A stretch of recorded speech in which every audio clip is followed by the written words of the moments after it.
Hello guys, welcome back to our channel. আশা করি সবাই ভালো আছো। আজ নিয়ে এসেছি মাটন ঘুগনির রেসিপি।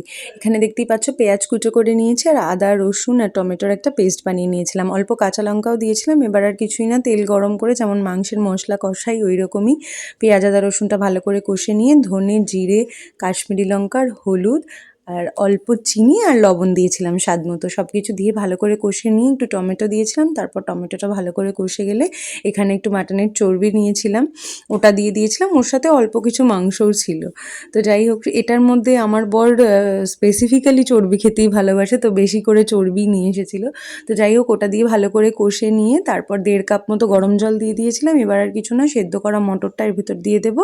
চর্বিটা সেদ্ধ হয়ে গেলে আগে থেকে মটরটা সেদ্ধ করে রেখেছিলাম, ভিজিয়ে রাখার পর 4টে সিটি দিয়েছিলাম, একদম সুন্দর গলে গেছিলো। তো সব কিছু ভালো করে মিশিয়ে নিয়ে উপর থেকে একটু গরম মশলা ছড়িয়ে রুটির সাথে এনজয় করলাম। প্লিজ চ্যানেলটা সাবস্ক্রাইব